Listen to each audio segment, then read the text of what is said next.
Hey everyone, in this video I'm continuing on with my Lucifer coverage. I'm going to be breaking down Volume 3, A Dalliance with the Damned, which covers issues 14 through 20.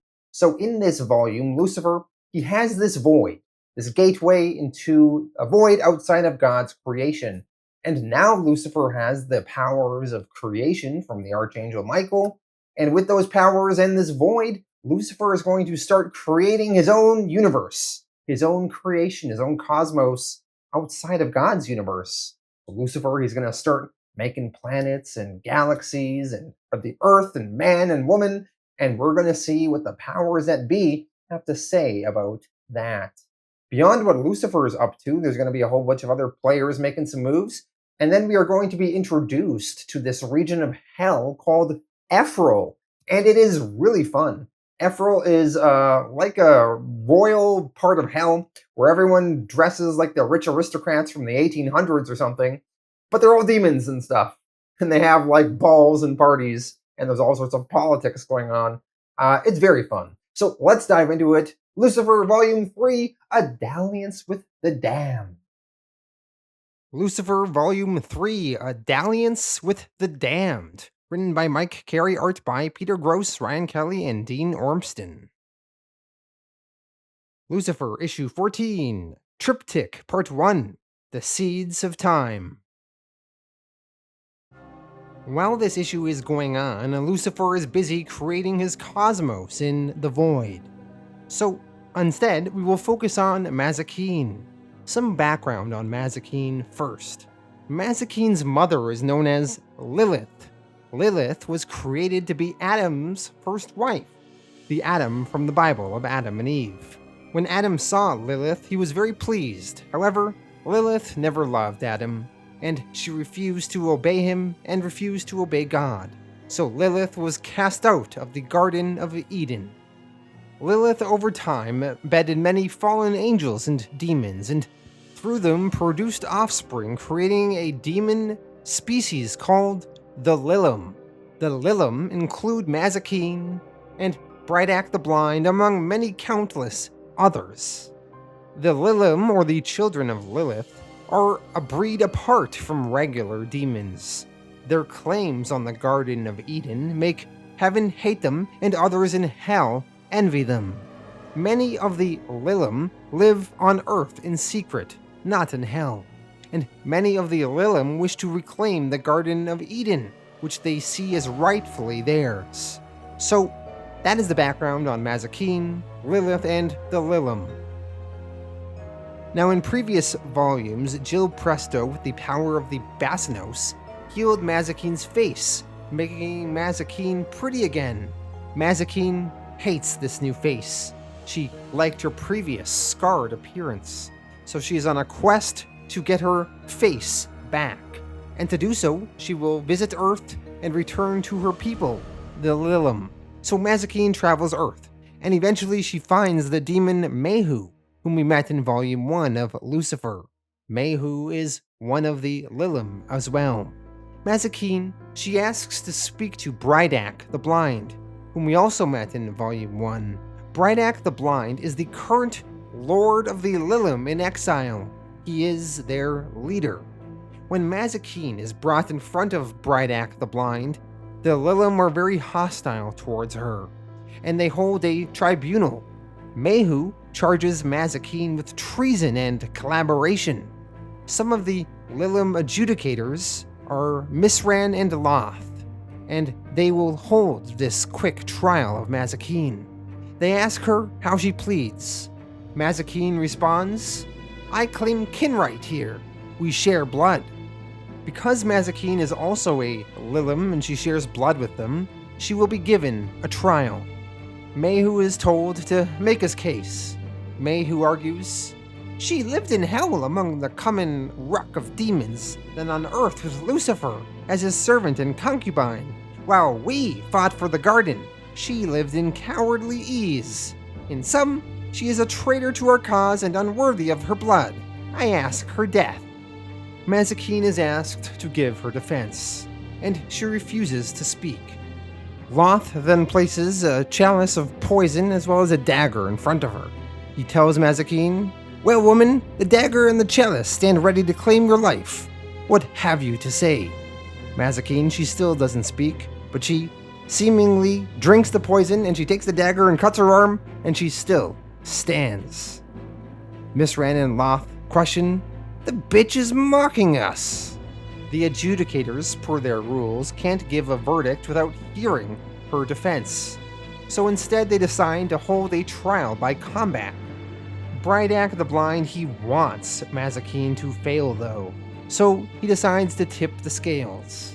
He decides that they will handicap Mazikeen for the trial by combat by placing a blindfold on her. So the blindfold is placed on Mazikeen's head. And then finally the battle begins. Mazikeen is given some daggers, and her and the other demon Mehu, they fight. Mehu charges at Mazikeen quickly and fiercely. He swipes his blades at her. Mazikeen is able to dodge some of them, but eventually Mehu gets the upper hand, and he slashes and stamps her successfully a few times. Eventually, he is right on top of her as Mazikeen is lying on the ground. He starts getting in close to finish her off, but Mazikeen pulls Mehu in close to her, and then she spits poison acid into his face. This is what Mazikeen was secretly planning the entire time. Mehu falls back and he's trying to wipe the acid off of his face. Mazikeen will now be easily able to finish him off. But then, the trial by combat gets interrupted. A demon runs into the room and tells Brydak the Blind that the rumors are true. Lucifer slew the Archangel Michael, and with Michael's death, Lucifer was given the power of creation, and he birthed a cosmos beyond his gate. Misran consults with Brydak and says, a new creation, and outside the rule of heaven, that's incredible. Brydak responds, it changes everything. We have tried for eons to reclaim our homeland, the garden of before the fall, and now, here is a whole universe where the fall never happened. Loth responds, but Lucifer is hardly a friend to the Lilim. I don't see how we could hope to have a place there. But that is when Brydak, Loth, and Misran look at Mazikeen. They know that Mazikeen is close to Lucifer, and with her connection, they may be able to secure a spot for themselves in Lucifer's new creation. Loth stands up and says to the crowd, the tribunal finds Mazikeen innocent of all charges, and salutes her as the new war leader of the Lilim in exile. Mazikeen responds, I don't want to be your war leader, I just want my face back. Brydak tells her, and I can give it to you, but suppose I give you the power instead, and the freedom that comes with it. Mazikeen hesitates and says, I am free. I have always been free. The Lilim in exile then begin to chant Mazikeen's name. Mazikeen, Mazikeen. Brydak then asks Mazikeen, have you never fantasized about facing Lucifer as an equal? Mazikeen is swayed by this argument. She takes the sword, and she becomes the Lilim's war leader. Lucifer issue 15, Triptych 2, The Two-Edged Sword. Last volume, Elaine Belloc's ghost friend Mona Doyle was already dead, but her ghost form got seemingly killed or wiped out again by the angel Sandalphon. And now Elaine can't talk with Mona anymore. So Elaine decides to go search and to look for her friend and see if she can find her. Elaine, she searches the street where Mona used to live. She asks around, but no luck.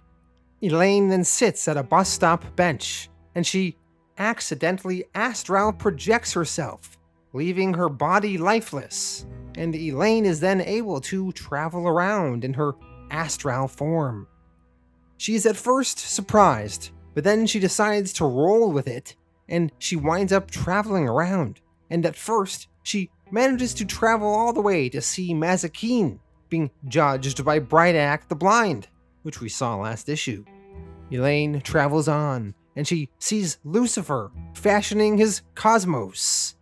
Elaine, she then travels elsewhere, and then eventually she manages to travel all the way to Hell. In Hell, Elaine continues searching for Mona some more. As Elaine travels through Hell, she eventually finds her way to a place called Ancestral, which is a province of Hell. This is where Lucifer and Amenadiel made plans to fight in 1 year's time in the future. So this province, Ancestral, it is a noble domain within Hell, ruled by high-ranking demons. Even though Ancestral is in Hell and there are demons, the demons there dress like they are some sort of aristocratic royalty. Ancestral is ruled by a demon named Lord Erox. Lord Erox's daughter is Lady Lys, and Lord Erox's son is Brozag. We will learn much more of Ancestral in the upcoming Dalliance With The Damned story arc, coming up soon. But for now though, we just see a glimpse of it. So, Elaine is flying above Ancestral, and this Lady Lys spots Elaine. Lady Lys orders some servants of hers to fire a cannon. The cannonball then manages to shoot Elaine out of the sky. Lady Lys then has Elaine captured and taken prisoner. They tie Elaine down, and Lady Lys has plans for Elaine to be killed. While this is happening, the angels in charge of Hell, Remiel and Duma, are watching from their high tower. Remiel is debating with Duma if they should interfere. Remiel argues, "You know what she is. She's not really of the host, and her fate is intertwined with Lucifer's. It might be better to let events take their course." So Remiel, he does not want to interfere, but the silent Duma disagrees, and he stares Remiel down. Remiel says to Duma, "You're beginning to evince some moral superiority, which is irritating and unattractive." Duma, he then quickly flies off. He flies to Ancestral, and he saves Elaine and takes her away. He then returns Elaine's astral form to her body in the real world, and Elaine wakes up. Once awake, Elaine tells Duma that she knows what she was doing was stupid. She was only looking for her friend.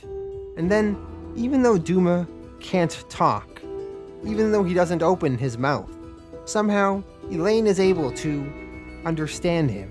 She understands from Duma that Mona was never there, not in heaven nor in hell. Duma promised her that Elaine will see Mona again, in a place stranger than this one, at a time even darker. Duma, he promised. And then he left, and Elaine started crying.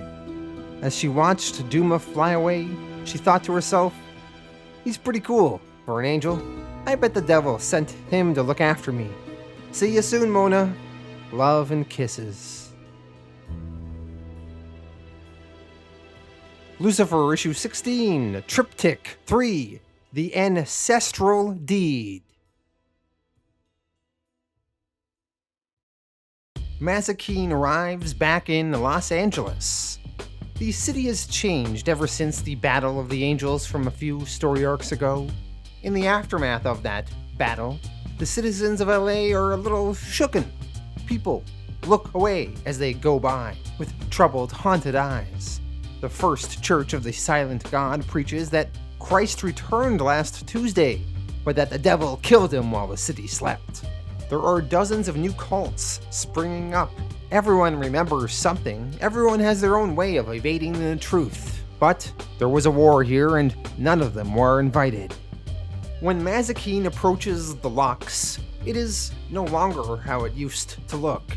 It is no longer a bar. It seems like some sort of opulent fortress now. However, there are no doors and no apparent way inside. When Mazikeen approaches the building, it opens up for her and allows her to enter. Lucifer is not trying to keep her out, just others. Mazikeen, she walks through the locks, and she approaches the gateway to the void, and she finds a note on a table waiting for her outside. It says, "I'll rest on the 7th day. See you then." So Mazikeen, she sits and waits. And inside Lucifer's void, now with the Archangel Michael's demiurgic power, Lucifer, he begins creating his world, just like God did He will try to do it in 7 days. Lucifer creates universes, forms galaxies. He creates an earth, water, land, plants, animals. And finally, he creates man and woman, his own Adam and Eve. Lucifer tells them, "You are the woman and the man. This is the garden. It's yours." Eve replies, "Thank you." Adam asks, "But who are you?" Lucifer answers, "I am the maker of all this and of you yourselves. I am the giver of life and death." Eve asks, "What's death?" Lucifer answers, "Separation from this, darkness and the absence of thought forever." Eve asks, "Sounds terrible. Must you give us death?" Lucifer answers, "I will withhold death from you as long as you obey my one command. Bow down to no one. Worship no one, not even me. Do you understand?" Adam answers, "Yes, Maker, I think so." Lucifer then flies away and says, "Well then, good luck to you both. Enjoy the garden. It's almost unique." Adam and Eve, they get to know one another. They explore the garden. They explore each other. They have sex. As they lie in the garden, a snake approaches them. The snake asks, "Why should I not watch? Are you ashamed of what you do?" Eve answers, "Of course not." The snake, he then says, "Well then, get to it, but when carnal knowledge palls, find me. I'll show you a better kind and a greater pleasure." Later on, Adam finds the snake. The snake talks to him and asks, "The path that leads to wisdom is hard. Tell me, when you lie with the woman, do you enjoy it?" Adam answers, "Of course I do. We both do." The snake asks, "But if it gave her pain rather than pleasure, would you not still desire it?" Adam thinks. The snake, he then continues, "Then there is your first lesson. You can't always trust your desires." Later on, Adam returns to talk with the snake further. He asks, "Is it not true that desires come from the Maker, as all things do?" The snake answers, "Of course." Adam continues, "And are they not therefore good?" The snake answers, "Suppose the Maker himself is only a part of something greater. Suppose good and evil are things that exist above him, eternal principles that he cannot alter or manipulate." Adam questions, "Something greater than the garden?" The snake answers, "The garden is very small indeed. Good and evil are the twin poles on which all things are built. They are what is left when the chaff of illusion is winnowed away." Adam replies, "I would not wish to disappoint the Maker. I would like to be good, but it is too confusing. There is no way to tell acts that are good from those that are evil." The snake replies, "Acts in and of themselves cannot be either. What matters is the intent. Anything done out of selfish desire is tainted. Anything done out of love for the Maker is sanctified. Renounce your will, renounce desire, accept his yoke, and be free." Later on, Adam talks with Eve and starts speaking his doubts and the things that the snake tells him. Adam says, "If desire is evil, then self-denial is a way of praising the Maker." Eve responds, "But the Maker said we were never to praise him. In fact, he forbade it. He said we were to worship no one." Adam thinks on it and answers, "That is true, he did say that." Eve asks Adam to come play with her in the water. Adam, he thinks longer though, and says, "But it may be that there is a Maker higher than the Maker who wants us to be good." Eve responds, "I think you should stop talking to the snake. These things he tells you are making you unhappy. Come and play in the water. There are red fish." Adam rejects Eve's offer, and he walks away and goes to think alone some more. Later on, as Adam is thinking, Lucifer returns. Adam explains he was thinking about will and desire. Lucifer to this says, "I see. I've given some thought to those issues myself. Is there anything I can help you with?" Adam replies, "No, I'm only working through some arguments in my mind." Lucifer goes over to Adam and says, "Well then, let me show you something that may be relevant to your deliberations." Lucifer then shows Adam images of God's world, the world back home. Adam, confused, asks, "Maker, what am I seeing?" The images seem to be a little horrific. Lucifer answers, "A place made by a colleague of mine. Don't look away. The path that leads to wisdom is hard. These people have will and desire too. But in this world, 100 codes in schools tell them not to exercise it, to restrain desire until desire turns into poison, and then to tell their children that poison is wholesome food. I always feel it's better to argue from a full knowledge of the facts. Later on, elsewhere in the real world, in London, Elaine Belloc has returned back to her adopted parents' home, Barbara and Matthew. Barbara and Matthew were upset with Elaine because she disappeared on them earlier when she went to go look for her friend Mona Doyle. Elaine's dad was especially angry with her. In fact, he yelled at her and he slapped her. But as he went to hit her a second time, Lucifer, who was observing, stepped in, and Lucifer touched Matthew and caused him to have a heart attack. Lucifer, he thinks pain is the great teacher, as always. So Lucifer, he did this to teach Matthew a lesson to not hit his daughter. Back in Lucifer's cosmos, Adam and Eve are talking some more. Adam tells Eve, "It was horrible. You can't imagine how terrible it was. They make tools to hurt and break each other. They tear down and spoil for the pleasure of it. A whole world so much bigger than ours and drowning in foulness. The Maker is wrong. Desire without restraint is an abomination, and it rots all it touches. I cannot lie with you anymore. I have seen even that turned into a monstrous wrong. Do you understand?" Eve responds, "No, I don't, and it will be hard for me to do without that pleasure. Will you at least kiss me?" Eve kisses Adam, but he seems not into it. Later on, when Lucifer returns back to his garden, he finds Adam has wrapped himself in painful vines as a way to hurt himself. Lucifer asks, "That has to hurt."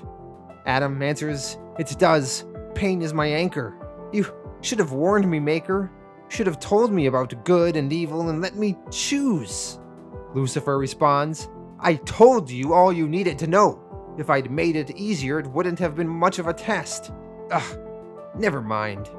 With a wave of his hand, Lucifer kills Adam, turning him into skeletons and then dust. And then Lucifer goes over to Eve. He tells her, "Don't be afraid. You've done very well, all things considered. I'll make you a new companion." Eve answers, "No thank you, Maker. I would like to have my death now." Lucifer responds, "Well, I didn't see that coming. You have your own agenda. I like that. And it is indeed your death, yours alone. You give me grounds for cautious optimism. 1 out of 2 is an acceptable average." Lucifer touches Eve and then kills her. With Adam and Eve unmade, Lucifer then says aloud to the snake. The snake was a bizarre touch. It almost counts as irony, which we both know is not in your repertoire. But what intrigues me most is the fact that you're still here. Are you so sure I won't kill you? The snake then responds, "You have an appointment with me in Ephraim a year from now. I know how obsessive you are about keeping your word." With that line of dialogue, we now deduce that the snake was actually the angel, Amenadiel, one of Lucifer's enemies. They are due to do battle in 1 year in Ephraim. Amenadiel came here to mess with Lucifer's creation. Lucifer responds, "Well, I'm answered. I could take the biblical option, of course, and bind you in that shape. But the truth is that I appreciate your input, Amenadiel. If you didn't exist, I'd have to invent you."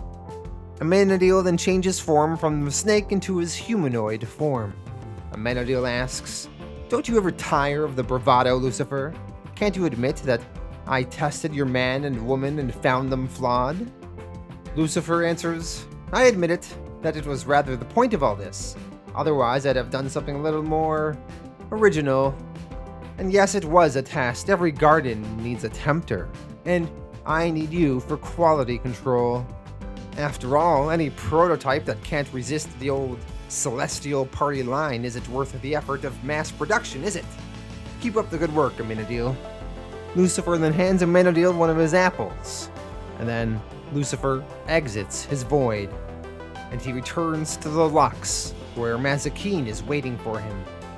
When Mazikeen sees Lucifer, she says, "You won. It all happened as you planned it." Lucifer responds, "Broadly speaking, in places I extemporized, as always." "Why are you still wearing that face? Have you grown to like it after all?" Mazikeen answers, "No, and not even when you kissed it. More is involved now. It is tied up with other matters. We need to talk." Lucifer answers, "And we will, but this is the 7th day. There's a basket over by the wall. I thought we could have lunch in the garden." Lucifer and Mazikeen enter back into Lucifer's void, and they enjoy a picnic in the garden. Lucifer issue 17, A Dalliance with the Damned, part 1 of 3. The story now takes us deep into the territory of hell, known as Ephral. In Ephral, all the demons dressed like they are some sort of royalty, like they are aristocrats, often attending elaborate balls with elaborate outfits. Ephral is ruled by a man named Lord Arax. Lord Arax's advisor is a talking-looking sort of large cat named Praxpor. Lord Arax's children are the Lady Lys and Brozag.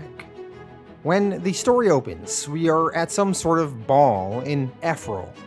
Arax's son Brozag is talking to Duke Severum, the Duke of Gly, a neighboring territory. Duke Severum remembers fondly the days when hell was ruled by Lucifer, and he dreams of returning the Morningstar to the throne of hell. So at the party, Severum and Brozag talk, as well as many of the other rich aristocrats there discuss as well. Some ladies speak of how Duma came and interrupted Lady Lys, referring to the events that happened to Elaine a few issues ago. As the festivities continue, eventually Lord Arax himself arrives. Duke Severum goes over to talk with him. Severum discusses the rumors that Lucifer has birthed a new cosmos. Severum suggests that they send some envoys to Lucifer, wherever to be found, and propose an alliance for the common good.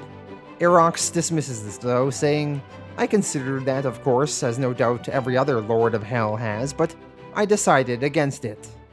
After the evening festivities, Duke Severum is alone with Lady Lys in bed. Lady Lys, the daughter of Lord Arax. She is royalty, and she is also known as Hell's Whore. Her two greatest pleasures were pain as well as sex. Duke Severum expresses his frustration with Lady Lys's father. He dismissed his arguments and barely even heard them.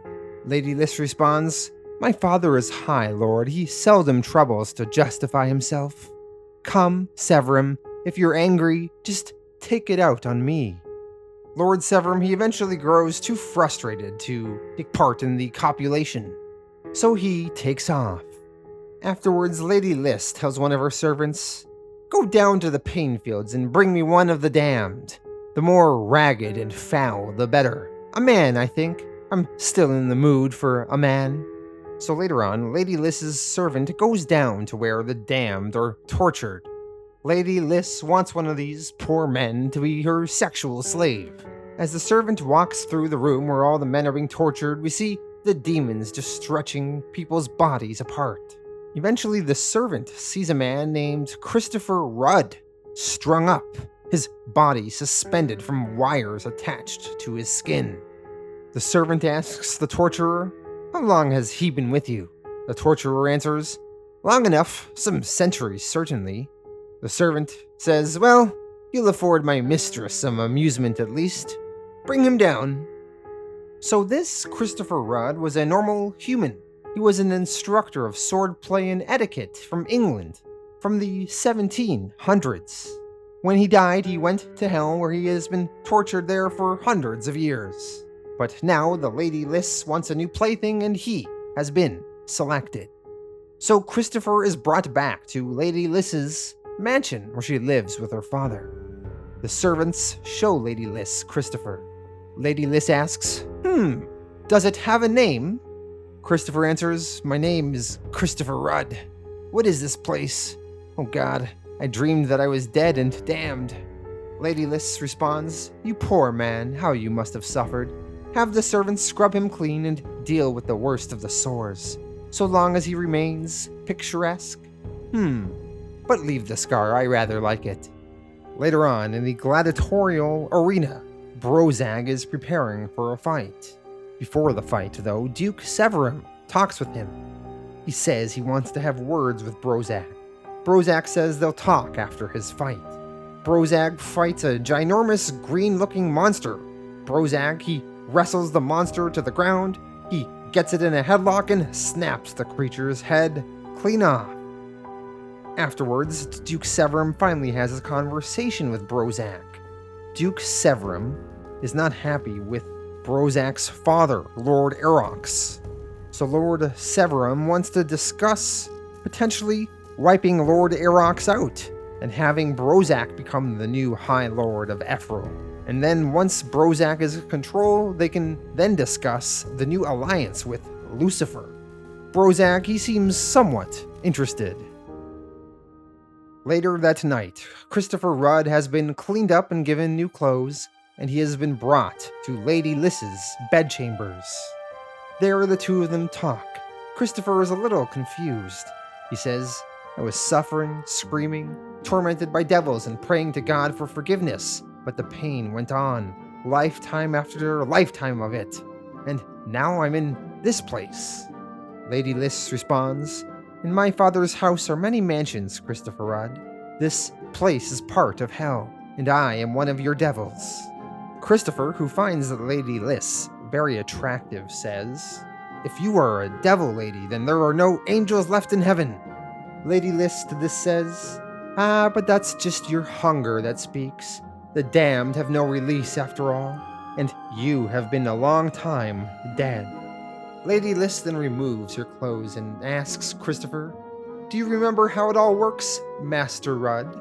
Christopher, excited, jumps on Lady Lys's bed and they get to it.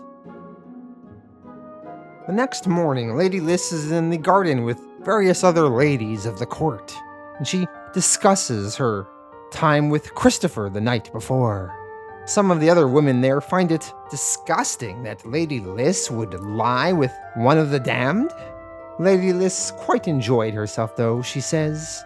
"I recommend it highly. We swived for 6 turns of the glass, until his manhood was scraped raw, and sweat and blood made us slick as otters." The other ladies, intrigued, ask if they can borrow him, but Lady Lys says that she left him sleeping. He needs his rest. The poor man, he's been through so much. Back in Lady Lys's bedchambers, Christopher Rudd just lies there. He has been tortured in hell for hundreds of years, and now he is lying in this demon's bed. Christopher remembers back to his human life and how he wound up here. In the 1700s, Christopher taught swordplay and etiquette, and he had a wife. One of the main people that Christopher was instructing back then was a boy of one of the royals. Christopher, he learned that the boy's father was having an affair with his wife. And when the boy surprised him out of the blue one day, Christopher, instinctually and out of anger and rage, used his sword to kill the boy. He felt regret immediately after. He was quickly apprehended, found guilty, and he was hung and died. And once he died, he went to hell, and that is where he is now. In the present day, in hell now, Christopher is talking with Lady Lys, and he explains his past, how he was a teacher of swordplay and etiquette, although that was many lifetimes ago. Lady Lys shows Christopher a mill nearby. She explains that this is where a substance known as pain is refined and ground into granular form for our delight and diversion. She offers Christopher some. So this pain is a powdered essence of human suffering created by the systematic torture of damned souls here in Ephraim's pain fields. It's manufactured by chaining souls and putting them through eternal torment. Their agony is then collected and refined into a tangible product. This substance is highly prized in hell's economy, particularly among the demon lords. It is used for power, pleasure, and trade. Christopher rejects the pain powder. Lady Liss, she does some herself, and then the two of them get it on again. Lady Liss then expresses her plans to introduce Christopher to her father. Over in Lord Erox's chambers, he is composing the letter to Lucifer about Lucifer's intentions to have a duel with Amenadiel in a year's time. Lord Erax is going to accommodate these plans. He then gives the letter to one of his servants, who takes off to deliver it. However, that servant eventually gets intercepted by Duke Severum and Brozak, who are operating against Lord Erox. They kill the messenger, destroy his body, and destroy the note. They will send Lucifer a note of their own.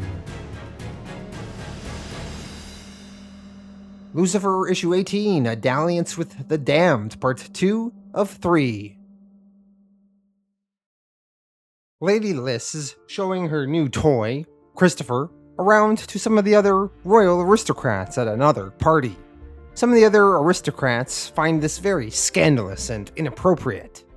Lady Liss explains, "He was a teacher, you see, in the very age we strive to mimic. As Prometheus brought fire, my dears, he brings us authenticity." Later on, finally, Christopher has broken away from the crowd, and he is in a back room. In that back room, the cat, Praxpor, is there. Praxpor speaks with Christopher and says, "If it was solitude you sought, I should warn you that I am not a household pet. In truth, I prefer to be underestimated. That's why I favor this shape. You share that advantage with me, of course, for many here see you as no more than a clever animal. Are you finding your glimpse behind the curtain disorienting?" Christopher admits it is. It is a maze without a center. How can hell be no more than a clumsy copy of London? Praxpor then offers to take Christopher on a tour. Praxpor brings Christopher to the mill where pain is refined. They go inside where Christopher sees a great machine that processes the pain into a fine gray powder. Praxpor explains that the pain drug is said to be like the pleasure of copulation, but more intense. He also explains how Lady Liss is quite addicted to it. It is a real weakness of hers. Elsewhere, Duke Severum is talking with Brozag. They have sent their version of a letter to Lucifer so that Lucifer will arrive in the court soon, as Severum wishes to form an alliance with Lucifer and his new cosmos. Duke Severum has other matters he wants dealt with, though.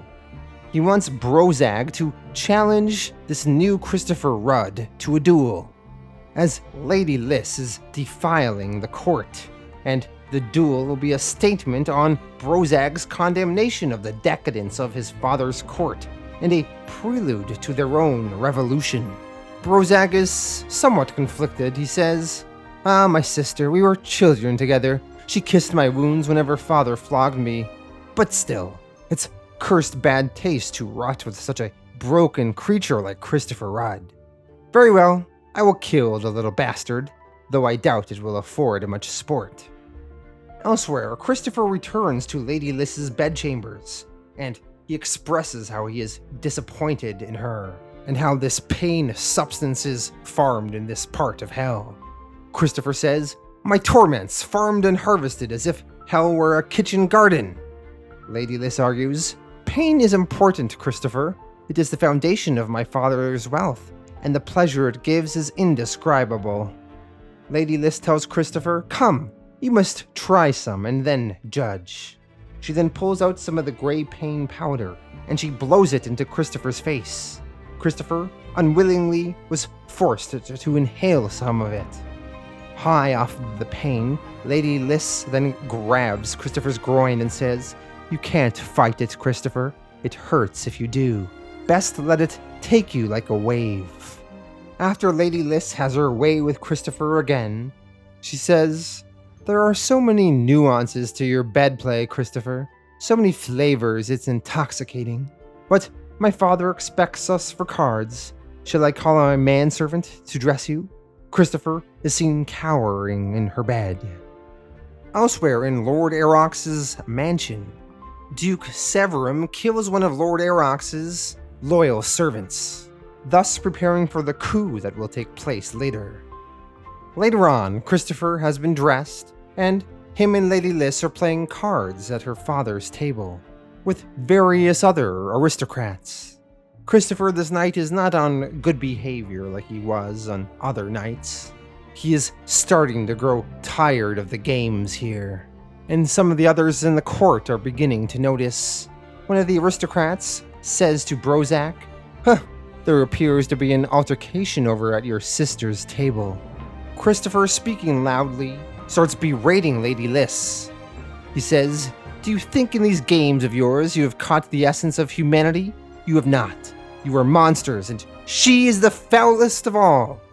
Brozak, just looking for an excuse to finally fight Christopher, per his plans with Duke Severum, he walks over to the table where Christopher and Lady Lys are, and he says, Master Rudd, we have not been introduced, but the occasion, I think, permits me to waive such niceties. You have insulted my sister and traduced her reputation, and now I'm going to kill you for it. Brozak then slaps Christopher in the face. Brozak then flexes his muscles and his shirt flies off, revealing a beastly jacked appearance. Lady Lys tries to calm things down. She says to her brother, Brozak, I've taken no offense. There's no need to interfere. Brozak responds, Forgive me, sister. If you cannot keep your own honor out of the mire, then it perforce falls to me. I pray you stand aside. Lady Lys then turns to her father and tries to get him to interfere on her behalf. She says, Father, Christopher Rudd belongs to me, and I will not have Brozak tear him into pieces on a foolish whim. Lord Erox takes his son's side, though. He says, The code duello is in keeping with the period, and your brother's whims are no less to be respected than your own. I will permit this. Lady Lys, disappointed, accepts that her new boyfriend here, Christopher, is going to have to take part in a duel. She explains, Oh, Christopher, this seems like such a waste. I had not even begun to tire of you. If Brozak discorporates you here, it will take 1,000 years for your spirit to gather itself again. Christopher asks to speak to Lord Erox. He bows and says, You have created a most cunning replica of my world here, like a play with all your subjects as actors, and hell itself as your stage. Lord Erox questions, Is there a point to this? Christopher continues, My lord, yes. The point is consistency. I would have you see your own logic through to its conclusion. Make your son fight me as a man, rather than a demon. Lord Erox laughs. Clever, quite clever, and vastly amusing. Go to, then, my son, in your human aspect. Brozak, who is in his beastly demon form, says, As you will, father. Brozak then forms into his human form, and then he prepares for a duel with Christopher. Both of them are given swords. Before the duel begins, Brozak asks, What do you think you have achieved, thing of dust? Even in this form, I'm stronger and faster than you. Christopher is not nervous, though. He is, in fact, very confident. As the duel begins, Christopher tells Brozak, 10 hours a day, devil! For 28 years, so I could teach the strongest and the quick what else they needed before they could call themselves swordsmen. Christopher then quickly thrusts his sword right through Brozak's chest and kills him. And then Christopher pulls out his sword and the blood splatters everywhere. Christopher says, God rot you, monster, and all your kind. May your spirit ride the wind and know no rest, now or ever. Lady Lys, impressed, says, Christopher, you are marvelous. Even Lord Erox is impressed. He says, Bravo, Master Rudd, bravo, a fine display. Christopher responds, The blade was my meat and drink, my lady, and my work and rest. Where is the glory in winning a fight I could not lose? After winning the fight, Christopher Rudd excuses himself. As he exits the main hall, he finds one of Lord Erox's servants bleeding out. This is the servant that Duke Severum attempted to kill earlier. the servant, he gives Christopher a warning. He says, the High Lord must be warned. And elsewhere in the mansion, at the front door, there is a loud knocking. And at the door we see Lucifer and Mazikeen have arrived. Lucifer got the invitation from Duke Severum. Lucifer, he says, "Good evening, Aerox. Are we too early for the dance, or shall we choose partners?" Lucifer, issue 19, A Dalliance with the Damned, part 3 of 3. Christopher Rudd walks over to where the other damned are being tortured. Christopher talks with the Overseer and says, "Hi, Overseer? You must know how high I stand in the favor of the Lady Liss. I want you to send the torturers away from the space of an hour. Perhaps they can practice on each other for a while. I would have words with the damned, alone." The guard, perhaps a little dim-witted, agrees, and he gathers the torturers and they head off for about an hour. Christopher then goes inside and talks with the damned. He says to them, "One of the nobility of hell has picked me out to be her toy. Compared to you, I am happy indeed, but somehow it rings like a false coin. Do you remember the first lad or lass you loved? When you felt your chest was too narrow to hold your heart? When it seemed the world was made anew by your passion? And do you remember the fear that comes with love? The fear that it cannot last? The fear that you cannot be worthy of it? Truly we were not, none of us, but did it not come anyway? How we have poured our souls into another's lips and eyes, how we have died and been born again in the ebb and flow of their breath. All gone. The flesh you loved is dust, the words you whispered stir no echoes, and it may be that the one you loved most dearly sits at supper now with angels and has forgotten your name. They think that the devils here can mortify us with their whips and wheels, but then they have neither lived nor loved in truth. They know nothing of pain at all." Christopher, he manipulates these damned, and then he manages to process not their pain, but their human emotion filled of grief and yearnings. Christopher, he captures that essence in powdered form, and then he departs. Christopher then returns to Lady Liss's apartment. She is excited to see him. She wants to make love again. Before they begin, Christopher, he pulls out the new drug that he processed. He tells the Lady Liss that it is pain, and he asks if she wants some as a prelude to their symphony. Lady Liss, she sniffs some of the pain drug, but as soon as she does, she notices something is off, and she says concerned, "Christopher, this isn't pain." Christopher responds, "Original and genuine, the profoundest pain there is. You are poisoned, lady, with human emotion, with the grief and yearnings of the damned. I wasn't sure how it might work on you, but this is what I hoped for. I owe you so much, Liss. In a way, I've come to love you, but of course, I hate you too, and for the same reasons. I wanted you to know how that feels." Back at the ballroom, the festivities continue. Lucifer and Mazikeen make their entrance to the crowd. A servant announces their entrance as such. "Lord Lucifer, Morningstar, and Mazikeen, daughter of Ophir, war leader of the Lilim in exile." Some of the demons in attendance are surprised. They comment, "Lucifer, that's not possible, surely. Hasn't he a cosmos of his own now?" Lucifer begins mingling with the crowd. Christopher Rudd then returns to the ballroom. He gets announced as such. "Master Christopher Rudd, late of the damned, slayer of Brozag." Duke Severum asks Christopher if Lady Liss will be joining them soon. Christopher responds, "I fear not, she is indisposed." Duke Severum is a little disappointed. He wanted her here for what he has planned to happen soon. The festivities continue, and then, finally, Duke Severum is ready to begin his coup. His loyalists get into position, and then they begin to strike, killing loyalists of Lord Aurochs. Duke Severum's soldiers are killing many, and as they are killing, they scream, "For liberty! For Lucifer! Ephral for Lucifer!"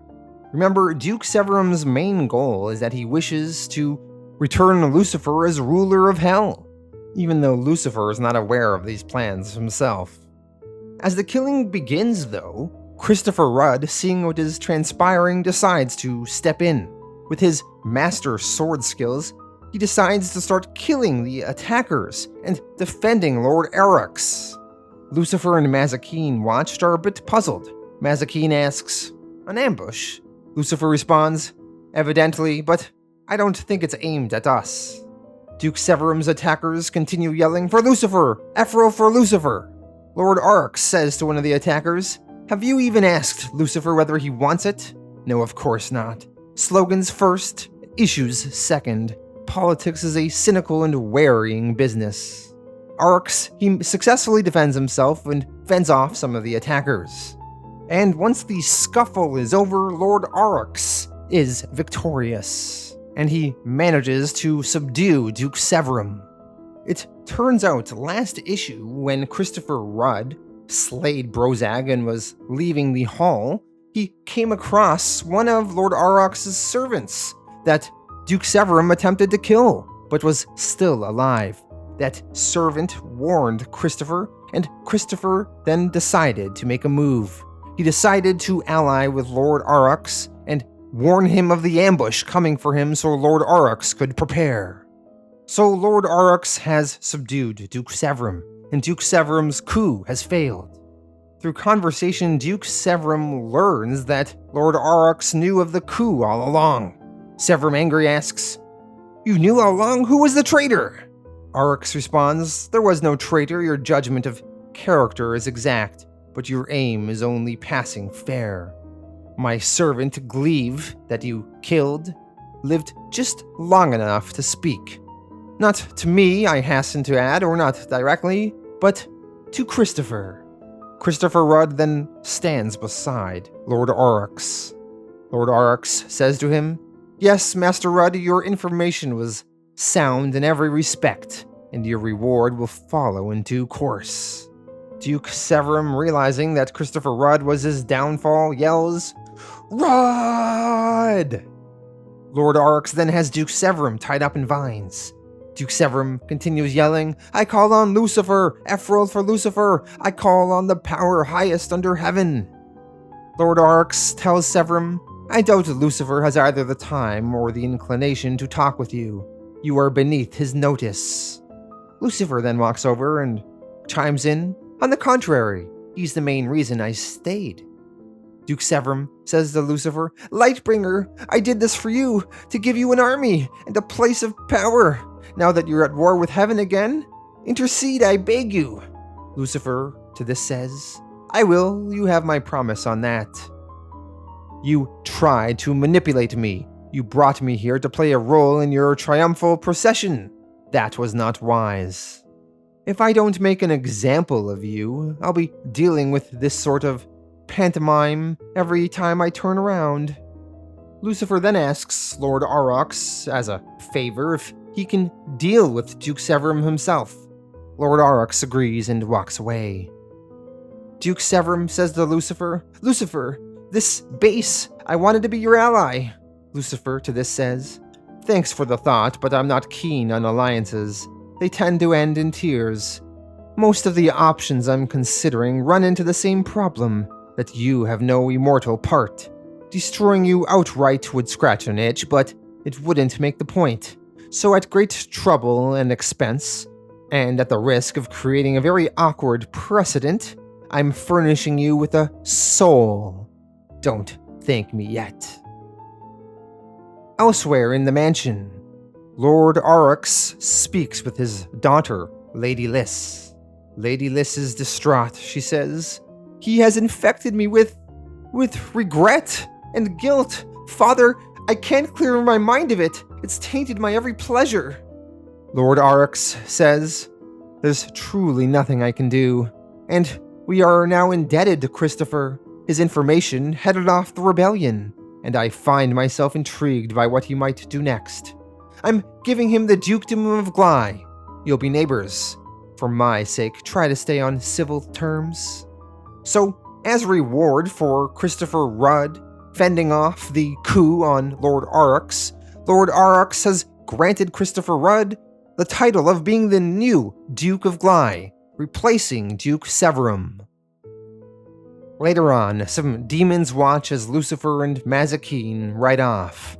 The demons speak with one another, and they comment on some rumors. The one demon says, "Lord Lucifer, that is. He came to the ball last night and slaughtered half the other guests, they do tell." The other demon responds, "There's none that can touch him. It'd be good to have a real king again. To the likes of us, it's little matter. Some must work and some must weep, as they say. When the wind dies and the dust settles, nothing changes. Nothing ever changes." And we see there in the torture chamber, Duke Severum, no longer a duke, has been cursed with a soul, and he has now joined the likes of the damned in being tortured and harvested for pain. Lucifer, issue 20, The Thunder Sermon.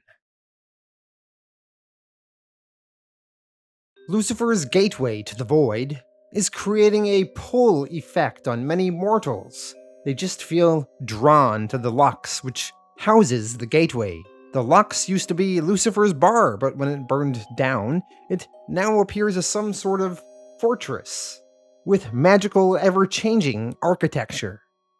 Two mortals drawn here from across America are Ewan and his girlfriend, Sherry. They booked train tickets and traveled from across the country. They arrived in Los Angeles and they arrived at the Lux. They wanted to see what was inside. When they can find no doorways, they decide to climb the building. Sherry had an idea that they're gonna wear Santa hats. That way, if somebody on the street sees them, they'll think it's some sort of event for charity. So they climb to the top of the Lux, hoping to find a window inside. Eventually, they find their way inside of the Lux through a window, but once they are inside, it is somehow magically much bigger than it appeared on the street. Ewan and Sherry walk around the inside of the Lux at first for hours, but then they get lost inside of its maze-like structure. And the Lux architecture inside is ever-changing, so they can never navigate their way back to where they came. They see a statue that they saw earlier, only this time it's facing a different direction. At first, what was them just exploring for a few hours turns into a few days, and they haven't been able to find food or water. Ewan and Sherry struggle to stay alive. Eventually, Sherry dies from lack of water. Ewan will not have much longer. We'll check back in on Ewan later. For now, we go to Lucifer, who is also inside the Lux, and he receives many visitors, all here to talk about Lucifer's new cosmos and what they want from him. Lucifer, annoyed, tells everyone that came to speak with him, "I don't recall inviting any of you. I made my house without doors for a reason. I'm in the early stages of a very complex project. You've all probably got an irresistible collection of pleas, promises, threats, and offers, but I'm really not interested." Some of the various people there try to get Lucifer to reconsider, but Lucifer dismisses all of them, save for a few. He will speak with Pharamond, the otherworldly travel agent. He will speak with the Archangel Michael, his brother. And that is all. Mazikeen, who is there on behalf of the Lilim, asks, "Will you speak with the Lilim?" Lucifer replies, "Well, I can see how that conversation is going to go, but alright, for old time's sake, you can make your pitch." Lucifer tells everyone else to get out. First up is Pharamond. Pharamond doesn't want anything. He just wants to warn Lucifer that somebody is plotting to destroy him. Lucifer to this says, "Someone usually is." Pharamond replies, "But the someone in this instance set to work a long time ago. The scheme is far advanced. I have intercepted messages in which they speak as you are already dead." Lucifer, still downplaying the threat, replies, "The trick is to ignore them. I'm accelerating in a straight line and building up a lot of momentum. They cross me at their peril." Next up, Lucifer speaks with Misran on behalf of the Lilim. He's doing this as a favor to Mazikeen. Misran and the Lilim want a place in Lucifer's new cosmos. They want to be Lucifer's army. They offer him 1,000,000 warriors for his new cosmos, as his cosmos has a border that stretches into infinity. How will he guard it without an army? Lucifer to this says, You use the word infinity very glibly, General Mizran. Have you ever been there? Time and space are extensions of the mind, the will, which means that infinity is purely local phenomenon. You can turn over a stone and find it crawling there, or you can make it yourself out of whatever materials are at hand. I am my own army, 1,000,000 times more numerous than yours. After Mizran is rejected, Mazikeen is surprised. She asks, "You said no?" Lucifer to this says, "Of course I said no! The Lilim are pathetic. They cling to their old grievance to avoid dealing with the harsh fact of their impotence. They're not worth your time, Mazikeen." Mazikeen, a little upset, responds, "They're my people. Both God and you have forgotten them, but they endure. Perhaps it's time you were reminded." Lucifer to this says, "Goodbye, Mazikeen. Take care of yourself." Lucifer has brought quite a dishonor onto the Lilim with how quickly he dismissed them. Finally, Lucifer speaks with his brother, the Archangel Michael. Michael tells Lucifer that God wants Lucifer to seize what he is doing. Michael lays it out and says, "He wishes you to proceed no further in this. There can only be one creation. He will permit no other." This annoys Lucifer. He responds carefully, "He will permit?" Michael, what are you saying to me? This is nonsense. His jurisdiction ends here. Beyond the gate is all mine. He has no authority to permit or prescribe in my universe. Michael argues back, "He's your creator, brother. The rules are his, not yours. And by the same token, what you make is also his. I'm sorry." Lucifer to this says, "So am I. More sorry than I can say. I'd hoped that you, of all of them, might have had the courage at last to say no." Michael cuts in. He requires an answer. Lucifer answers, "I'll give him an answer. I'll give him an answer that will ring in his ears until the sky falls." Lucifer, he then takes the gateway into his void, and he splits it into an infinite number of doorways, and he spreads it across the universe, giving access to his new cosmos to all beings.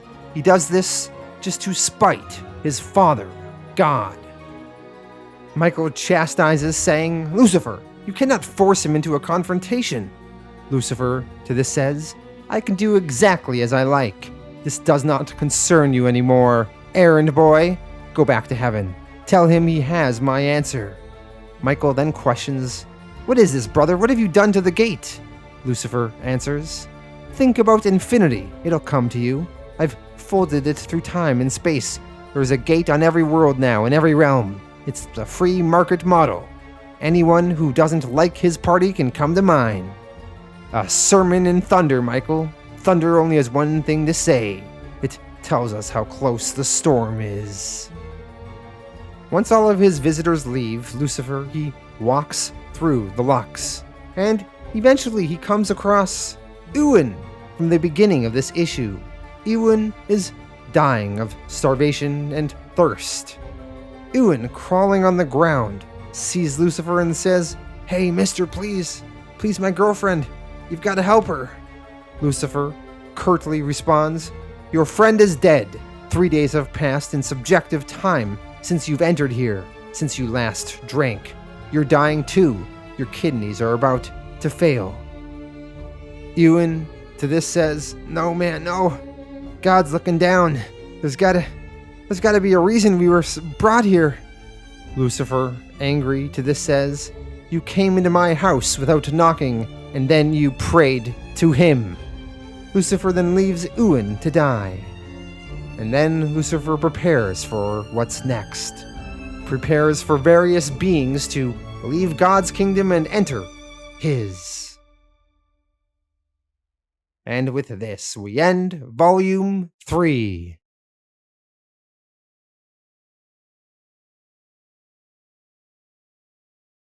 Alright, so that was Volume 3. Let me go through my thoughts. I thought this chapter was really fun, quite solid. So we had a 3-issue arc of kind of different stories.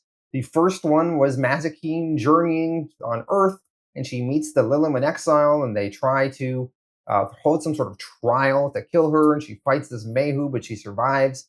But then once the Lilim learn of Lucifer's cosmos, all of a sudden they want to befriend Mazikeen, and they ally with her, and they appoint Mazikeen their war leader. And it's going to be interesting to see Mazikeen with this place of power and this political connection to this Lilim group, and how that's going to play out in future stories. So I thought that was good stuff. The next issue was Elaine Belloc, and she's trying to find her friend Mona Doyle. And then she goes to a bus stop and she astral projects herself accidentally, and she starts traveling around. She ends up in hell, and she gets captured by Lady Liss. But Duma comes down and saves her and brings her back. So interesting to learn a little bit more about Elaine, and setting some teases of the future, like Mona is going to potentially come back, as well as teasing this Ephral place in hell. So that was interesting.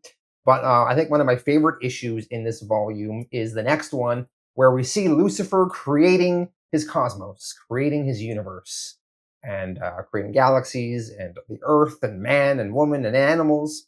And then we see Lucifer's creation put to the test. We see his Adam and Eve, and how they react to this new cosmos. And I thought it was interesting how Lucifer, one of the big rules he gave Adam and Eve were to worship nobody, not even him. Don't worship him.